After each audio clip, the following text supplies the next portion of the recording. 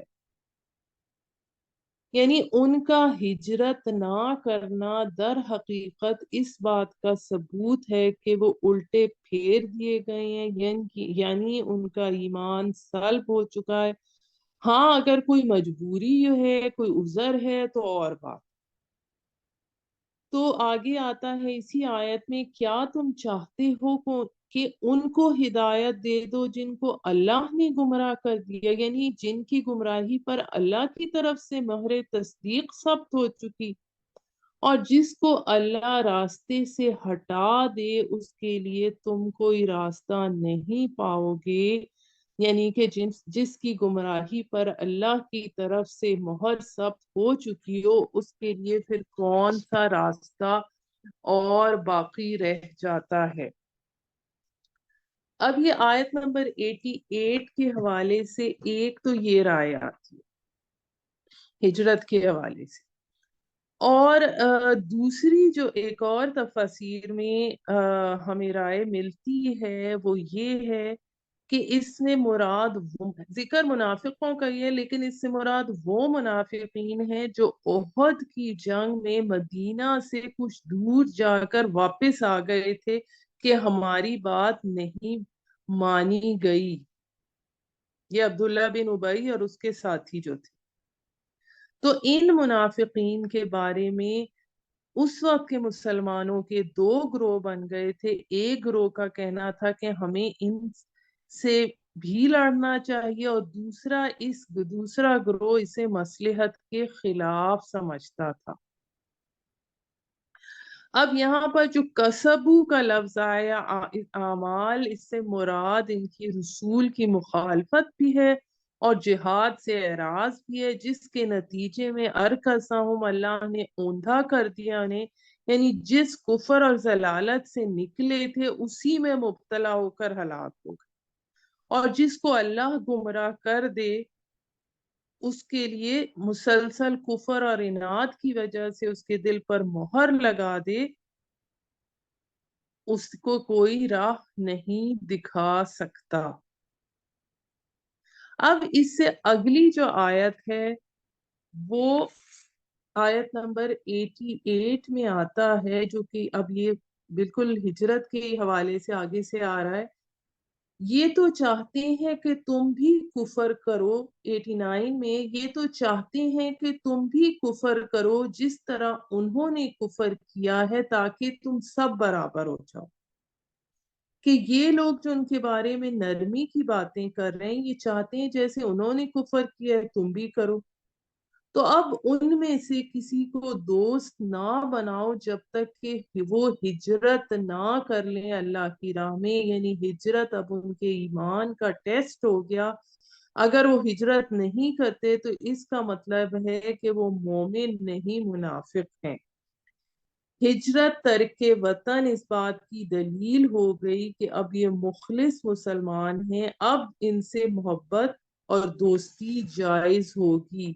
اگر وہ پیٹھ پھیر لیں، موڑ لیں، یعنی ہجرت نہ کریں، تو انہیں پکڑو اور قتل کرو جہاں کہیں انہیں پاؤ، یعنی اگر وہ ہجرت نہیں کرتے جو ان پر فرض کی گئی ہے، صحت مند ہیں، تندرست ہیں، سب سہولتیں ہیں، ہجرت نہیں کرتے تو وہ پھر کافروں کے حکم میں ہے، چاہے وہ کلمہ ہی پڑھتے ہو، تم انہیں جہاں بھی پاؤ پکڑو اور قتل کرو، اور ان میں سے کسی کو بھی اپنا ساتھی اور مددگار نہ بناؤ۔ اب اس کے حوالے سے، اس کی شان نزول کے حوالے سے ہمارے پاس مختلف روایات بھی آتی ہیں، جو واقعات پیش آئے ان کا بھی میں کچھ آپ سے ذکر کرتی چلوں۔ اس کے حوالے سے آتا ہے کہ بعض مشرکین مکہ سے مدینہ آئے اور ظاہر کیا کہ ہم مسلمان اور مہاجر ہو کر آئے ہیں، پھر مرتد ہو گئے اور حضور صلی اللہ علیہ وآلہ وسلم سے اسباب تجارت لانے کا بہانہ کر کے پھر مکے چل دیے اور پھر نہ آئے۔ ان کے بارے میں بھی مسلمانوں کی رائے مختلف ہو گئی، بعض نے کہا یہ کافر ہیں، بعض نے کہا یہ مومن ہیں۔ تو اللہ تعالیٰ نے ان کا کافر ہونا یہ کہہ دیا اور ان کے قتل کا حکم دے دیا۔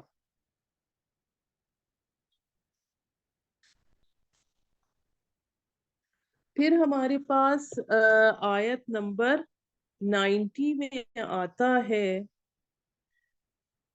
سوائے ان کے کہ جن کا تعلق کسی ایسی قوم سے ہو جس کے ساتھ تمہارا کوئی معاہدہ ہے، یعنی اس حکم سے صرف وہ منافقین مستثنا ہیں جو کسی ایسے قبیلے سے تعلق رکھتے ہیں جن کے ساتھ تمہارا صلح کا معاہدہ ہے، اس معاہدے سے انہیں بھی تحفظ حاصل ہو جائے گا، یا وہ لوگ جو تمہارے پاس اس حال میں آئیں کہ دل برداشتہ ہوں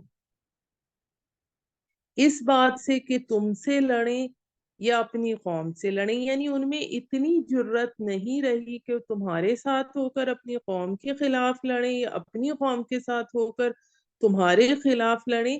یعنی انسانی معاشرے میں ہر سطح کے لوگ ہر دور میں رہے ہیں اور رہیں گے، کہ وہ اس طرح کے کم ہمت لوگ ہوتے ہیں جو کہتے ہیں کہ ہمارے لیے لڑنا بھڑنا مشکل ہے، نہ تو ہم اپنی قوم کے ساتھ ہو کر مسلمانوں سے لڑیں گے، نہ مسلمانوں کے ساتھ ہو کر اپنی قوم سے لڑیں گے، تو ان کے بارے میں فرمایا کہ ان کی جان بخشی کرو۔ چنانچہ ہجرت نہ کرنے والے منافقین کے بارے میں جو حکم آیا تھا اس سے کے حوالے سے یہ دو استثناء بیان کر دیے گئے۔ اگر اللہ چاہتا تو ان کو تم پر مسلط کر دیتا اور وہ تم سے لڑتے، یہ بھی ہو سکتا تھا اللہ انہیں تمہارے خلاف ہمت عطا کر دیتا اور تمہارے خلاف جنگ کرتے، قتال کرتے۔ بس اگر یہ لوگ تم سے کنارہ کش رہیں اور جنگ نہ کریں، تمہاری طرف صلح کا ہاتھ بڑھائیں، تو اللہ تمہیں ایسے لوگوں کے خلاف اقدام کرنے کی اجازت نہیں دیتا۔ اب اس کی ہم کلیرٹی پھر سے اس بات کی کرتے ہیں۔ عام قاعدہ یہ تھا کہ جو منافق ہجرت نہیں کر رہے ان کے لیے اب ان کے خلاف اقدام ہوگا کہ جہاں بھی وہ ان پائے جائیں انہیں قتل کیا جائے اور حربی کافر کے حکم، سوائے اس کے کہ ان کے قبیلے سے صلح کا معاہدہ ہوا ہے تو، اور وہ ان کو، اور دوسری چیز یہ، یا وہ یہ کہہ دیں کہ ہم بالکل غیر جانبدار ہوتے ہیں، نہ ہمیں جنگ کی ہمت ہے، ہم نہ آپ کے ساتھ ہو کر رہتے ہیں اور نہ اپنی قوم سے کے ساتھ ہوتے ہیں۔ تو یہ پھر سے میں اس بات کو کلیئر کرتی ہوں، پھر ہم اس سے آگے چلتے ہیں۔ یعنی جن سے لڑنے کا حکم ہے منافقین سے، اس سے دو قسم کے لوگ مستثنا ہیں۔ ایک وہ لوگ جو ایسی قوم سے ربط اور تعلق رکھتے ہیں، ایسی قوم کے فرد ہیں یا اس کی پناہ میں ہیں جس قوم سے تمہارا معاہدہ ہے۔ دوسرے وہ لوگ جو تمہارے پاس اس حال میں آتے ہیں کہ ان کے سینے اس بات سے تنگ ہیں کہ وہ اپنی قوم سے مل کر تم سے یا تم سے مل کر اپنی قوم سے جنگ کریں، یعنی تمہاری حمایت میں لڑنا پسند بھی نہیں کرتے اور تمہارے ہم مخالفت میں بھی نہیں،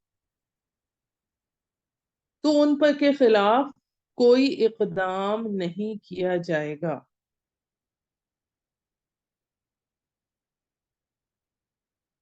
اب یہاں پر یہ تاکید اور وضاحت کے لیے یہ ساری بات اللہ تعالی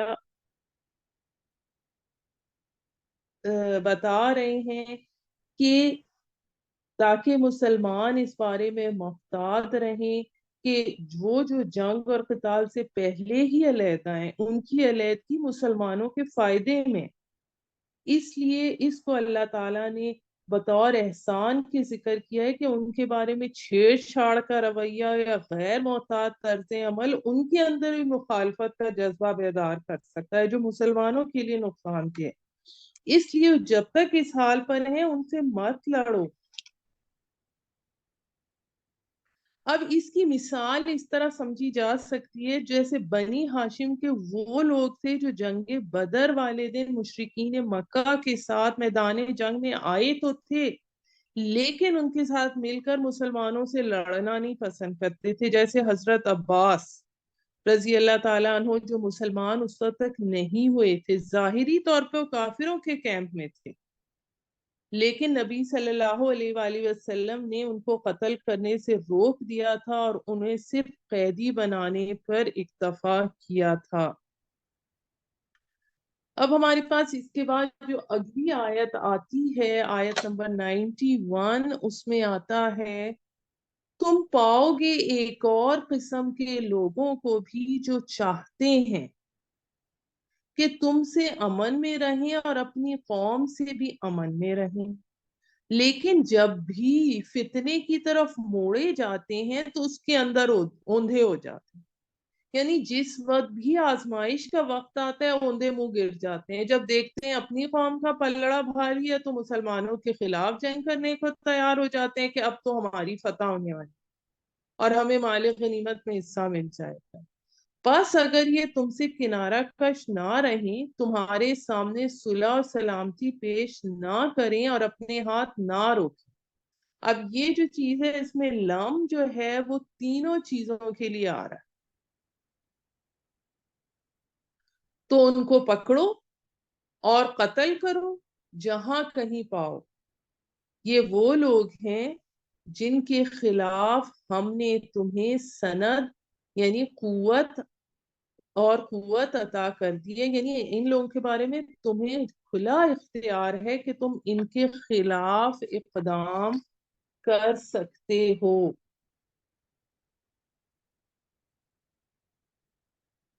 اب یہاں پر یہ والی جو لاسٹ آیت تھی، اس میں جو ہمارے پاس فتنہ سے مراد شرک بھی ہو سکتا ہے، ارکسو فیہا کہ اسی شرک میں لوٹا دیے جاتے ہیں، فتنہ سے مراد قتال بھی ہے کہ جب انہیں مسلمانوں کے ساتھ لڑنے کی طرف بلایا جاتا ہے تو اس پہ آمادہ ہو جاتے ہیں، اور یلقو یا کفو یا تزلوکم ان سب پر نفی کے ساتھ جو ہے وہ لم ان سب پر لگے گا۔ اس کی اب ہم تھوڑی سی اور ڈیٹیل اس حوالے سے ڈسکس کرتے ہیں ہجرت کے حوالے سے۔ ابتدائے اسلام میں ہجرت دارالکفر سے مسلمانوں پر فرض تھی، لیکن جب مکہ فتح ہو گیا تو سرور دو عالم صلی اللہ علیہ وآلہ وسلم نے فرمایا لا ہجرت بعد الفتح، یعنی جب مکہ فتح ہو کر دارالاسلام بن گیا ہے تو وہاں سے ہجرت فرض نہیں رہی۔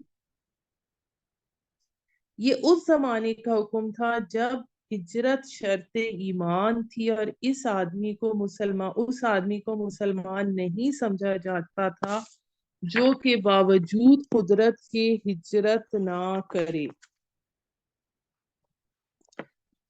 اب ہجرت کی وہ دوسری صورت یہ ہے جو قیامت تک باقی رہے گی، جس کے بارے میں حدیث میں آتا ہے ہجرت اس وقت تک باقی رہے گی جب تک کہ توبہ کی قبولیت کا وقت باقی رہے گا۔ اب اس ہجرت سے کیا مراد ہے؟ اس ہجرت کی بھی ڈیٹیل اس طرح سے آتی ہے جس میں ایک حدیث میں آتا ہے مہاجر وہ ہے جو ان تمام چیزوں سے پرہیز کرے، یعنی ان سے ہجرت کر جائے جن کو اللہ نے حرام کیا ہے، اور ہجرت کا اطلاق دو معنی پر ہوتا ہے. نمبر ایک، دین کے لیے ترک وطن کرنا، جیسا کہ صحابہ نے اپنا وطن مکہ ترک کر کے مدینہ اور حبشہ گئے. اور دوسرا ہجرت کا معنی ہوتا ہے گناہوں کو چھوڑنا. اب اس آیت میں ہمیں اس رکوع کے حوالے سے ہمیں ایک اور چیز جو یہاں پر یہ پتہ لگتی ہے، جو آیت نمبر 89 میں اس رکوع میں آتا ہے، وَلَا تَتَّخِذُوا مِنْهُمْ وَلِيًّا وَلَا نَصِيرًا، کہ کفار سے مدد لینا اللہ تعالیٰ نے منع کیا ہے اس سے. تو ایک روایت میں آتا ہے کفار کے خلاف انصار نے جب یہودیوں سے مدد طلب کرنے کی اجازت آپ صلی اللہ علیہ وآلہ وسلم سے چاہی، تو آپ صلی اللہ علیہ وآلہ وسلم نے فرمایا یہ خبیث قوم ہے، اس کی ہمیں کوئی حاجت نہیں ہے.